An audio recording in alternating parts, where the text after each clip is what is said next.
Ignition sequence starts. 6, 5, 4, 3, 2, 1, 0. Liftoff. We have a liftoff.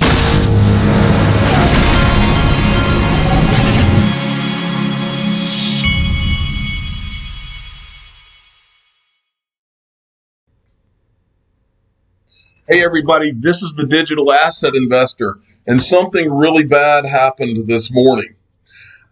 I did a video, created the video, produced the video, uploaded the video, and then I started getting notifications from people that the sound was not working on the video. And the bad thing is that I think it may have been the greatest digital asset investor video ever created. And it makes me sad for that reason. So I'm going to make an attempt to create right now the second greatest digital asset investor video ever created right now. Okay, let's get it going. Pax Technology Services at Pax Tech Services sent me this. Now, many of you that have listened to me for a long time realize that for the last year and a half since I started this channel, there's been one major theme, that is that I've said that traditional finance, you'll see every financial product and some new ones for digital assets that will come from traditional finance. But there's something else. I actually made a prediction in 2018, I believe. Don't quote me, but I'm pretty sure in 2018 I said this, that by the end of 2019, not just one, but every ratings agency will be doing some type of ratings on digital assets. So, this brings me to the article that I show you today from Pax Technology Services. Forbes. Morningstar is building a blockchain bridge to the $117 trillion debt securities industry. Let me get rid of that. Morningstar Ratings is making a number of previously unknown moves into the burgeoning industry of assets issued on a blockchain. The rating agency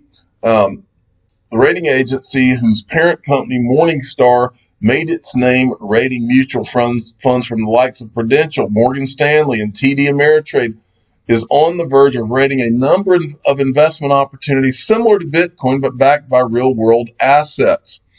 So let's look down here.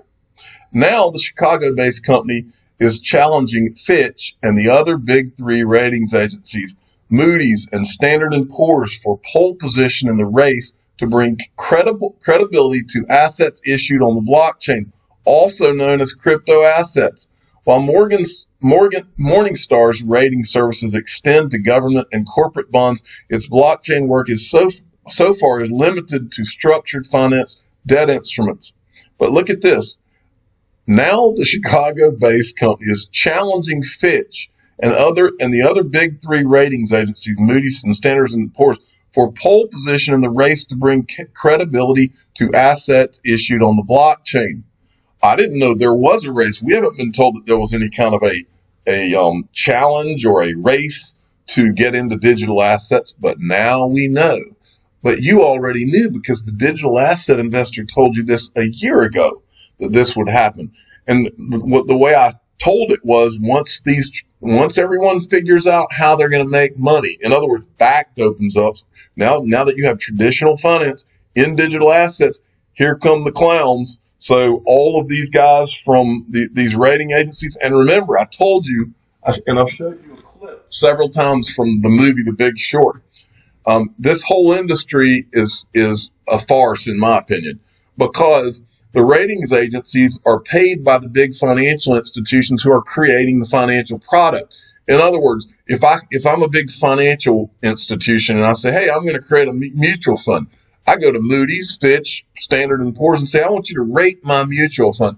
Well, which company am I going to pay out of those three if one of them's going to rate my mutual fund horribly and the other two are going to rate it well?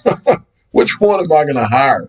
It's a terrible conflict of interest. It was going on. It is part of what the problem was that created the financial crisis, because these agencies were rating these mortgage-backed securities with a rating that was not representative at all of what was in those things.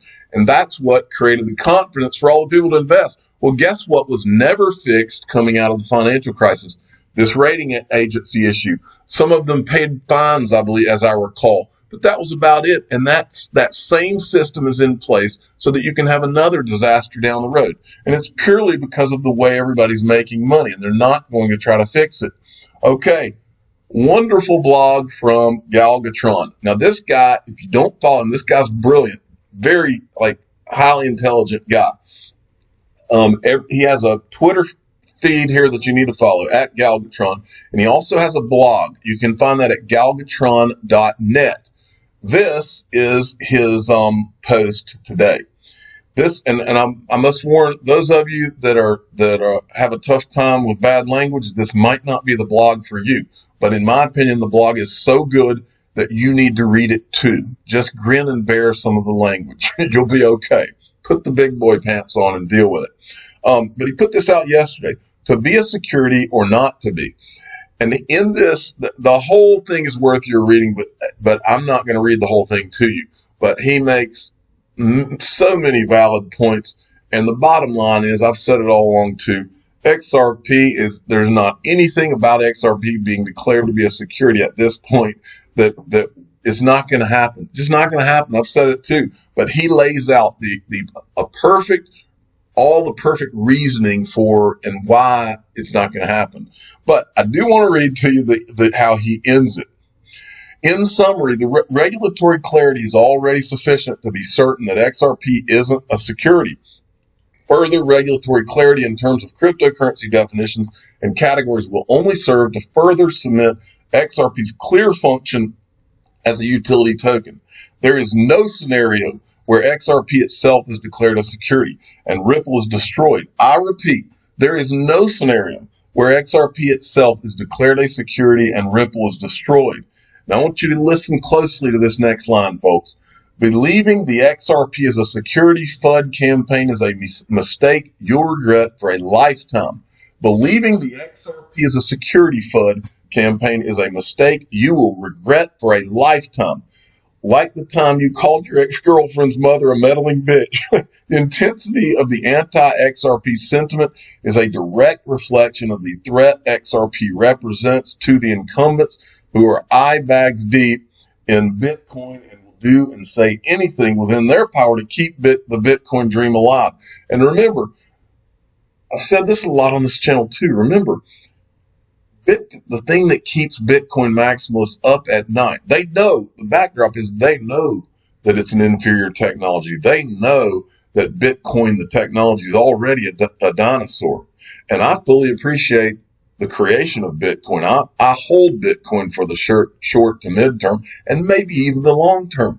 But their worst nightmare is to wake up one day and see XRP at the number one spot, because at that point, there's a huge danger for Bitcoin people, and that is that all of a sudden Bitcoin is going to be forced to ride on something other than first mover advantage and, quote, store of value. And all of a sudden Bitcoin might have to be judged based on the merits and the utility of Bitcoin. And that is the death of Bitcoin, and they know it. That is why they're so scared of XRP. Okay, perfect, great blog though. Go read it. Okay, XRP Crypto Ripple's Brad Garlinghouse will be interviewed on Friday, 10/4, for 90 minutes by Anthony Pompliano in a completely unfiltered version where Brad has agreed to answer any question that Pomp asks him. Pompliano will post the interview with Brad on Monday or Tuesday, 10/7 or 10/8. And he's retweeting Pomp's tweet. This was his tweet where he's confirming the interview. He says, "What should I ask him?" And I came in and said, "For a job." Well, Anthony Pompliano, I want to make sure that you all understand, I'm just giving the guy a hard time. I think Anthony Pompliano is one of the good guys in the space. I've seen Bitcoin maximalists who are bad guys. There's a lot of them, and he's not one of the bad guys. He may say things every once in a while that are not where he's confounded by XRP, but I don't believe he's confounded by anything having to do with XRP. In fact, I do believe he should ask Brad Garlinghouse for a job. I think that he would be a great addition to the Ripple team. I also, in response to what should I ask him, I said, well, start the podcast by sending some Bitcoin, get Brad to send XRP, which should take 3 to 4 seconds. When your Bitcoin arrives in 30 minutes to an hour, you can start the show. There's no way that's happening. I can promise you that. Because he knows how long they'll be waiting. Okay, XRP Mr. B XRP sent me this. And these are some smart questions from a smart guy at Coining203. Posted some of these. I'm not going to read them all, but I was going to read a couple of his questions for you. Hope you can make this happen. What are the expectations for regulatory clarity? What will Ripple do if the SEC gives the clarity Ripple wants? What if they don't?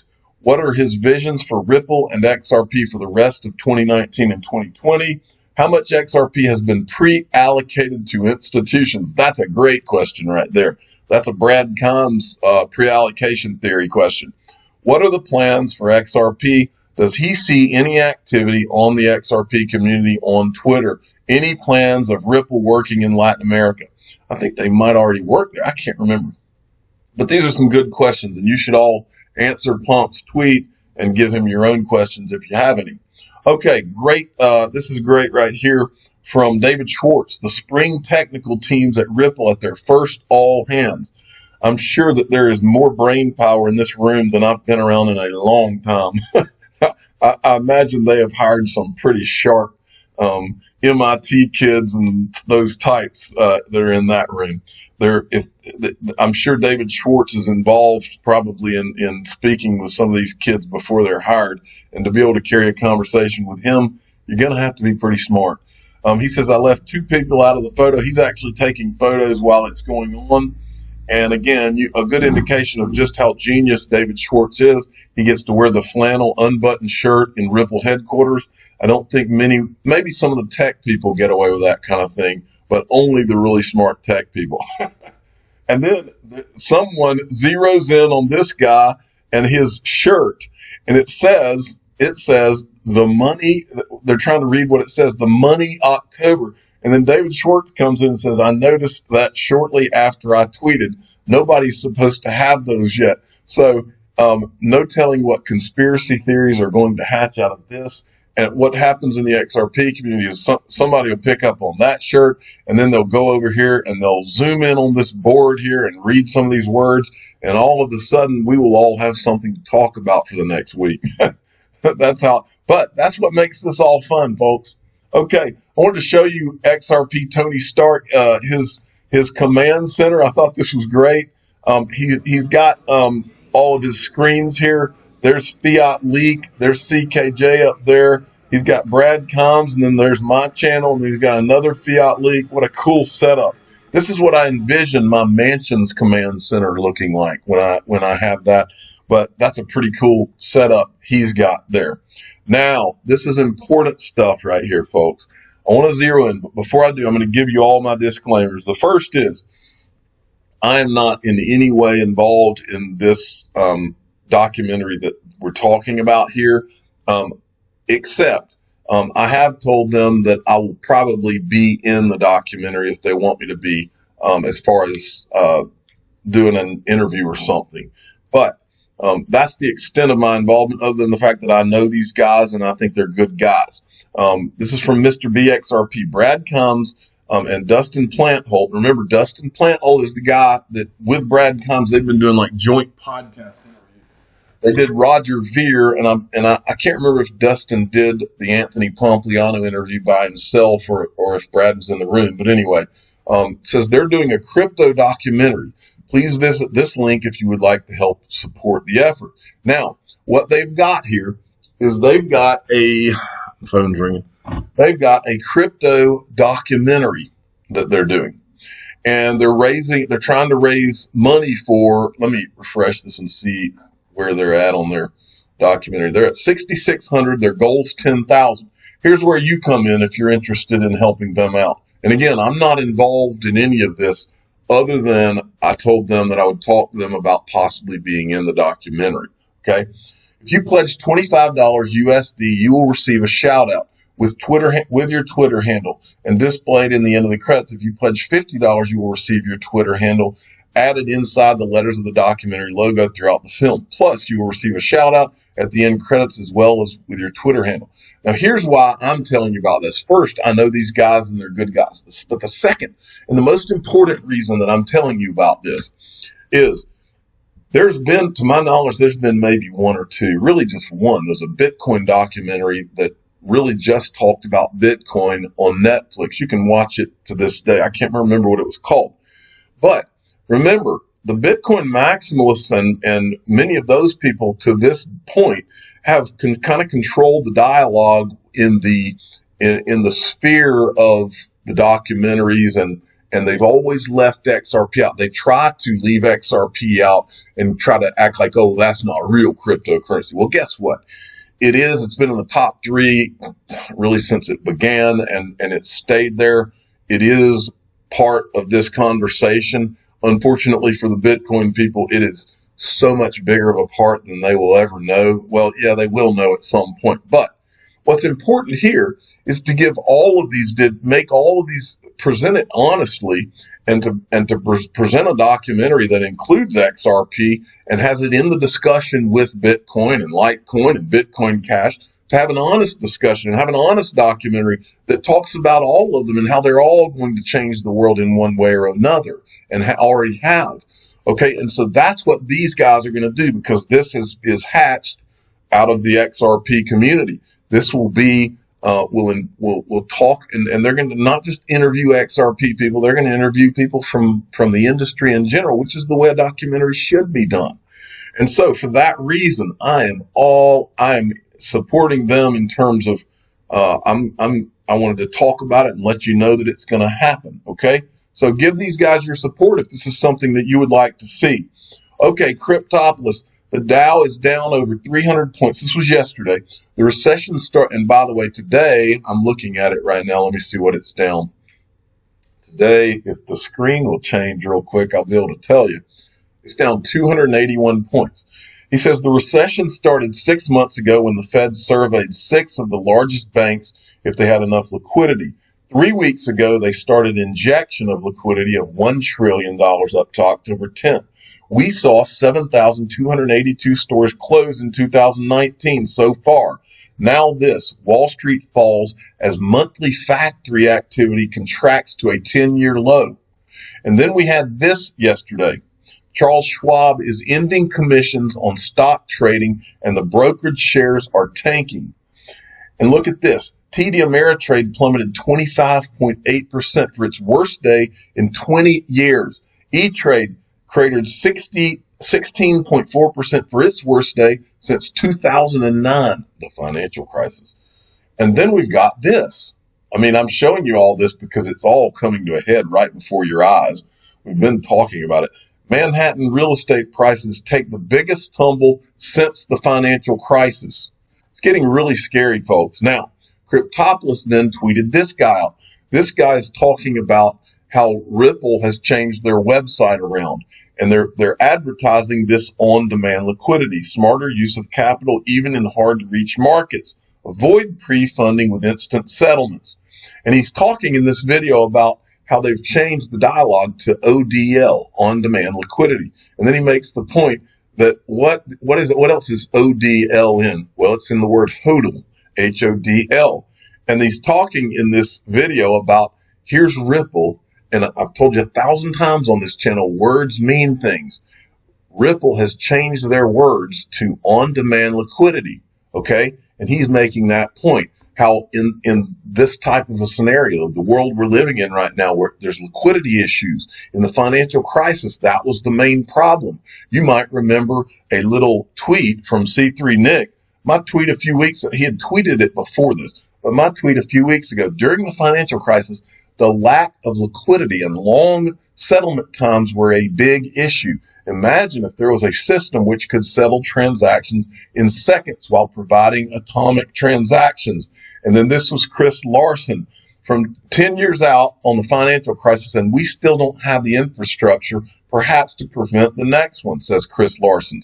Now, I've told you before, folks, these guys, the reason I went with XRP over XRP over Bitcoin is because These are the smartest guys in the room. They did the smart thing. They went straight to the regulators. They were not stupid enough to believe that they were going to somehow overthrow the government with XRP.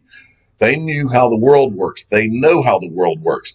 They know what the digital asset investor knows at age 45, that those kind of things might be great dreams for an 18-year-old.